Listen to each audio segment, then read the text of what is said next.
I always seem to keep coming back to this card. But if you notice, on this half of the card, I did use a piece of DSP.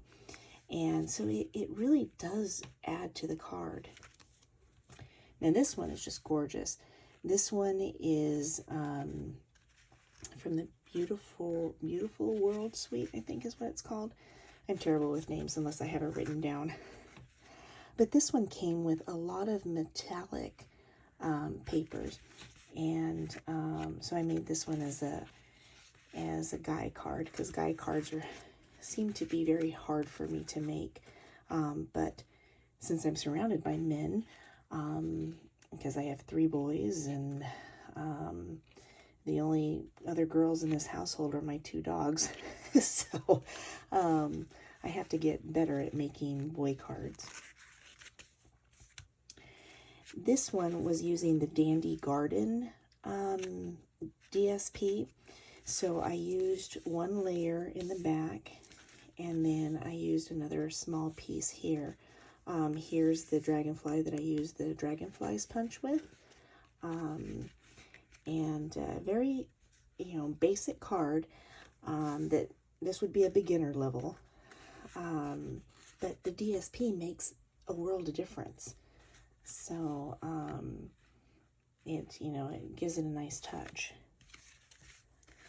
Here's another one I did. This is probably more an intermediate, only because I used a blending brush to put ink to kind of make it go off the page. And then you can see the shimmer here. That's the Wink Estella pen.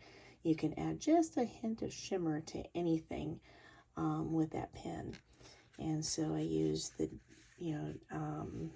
DSP. I believe this is the same piece of paper. I want to say this is the back side and this was the front side. This one would be an Avid card or an advanced card. This is the Dahlia fold. It showcases our DSP beautifully because it shows both sides of the paper in one sitting. So this is more of an origami fold. So you start out with 8 punched circles, and then you fold them and then glue them together to make this gorgeous flower.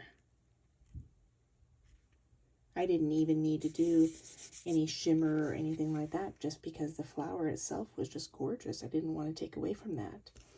And you can see back here, I used an embossing folder. This one is called Scripty. And then I used the rectangle die to cut out the white layer. This one has a mixture of punches and die cuts, and using the DSP again. The DSP, if it is in a suite, so to speak, will usually have elements in it that fit within either those die cuts or that punch. And so this was actually a piece of DSP that I was able to punch that dragonfly from. So these are just a few of the examples of how DSP can make your cards look a little bit more professionally made. It's, very easy. Okay, not that one.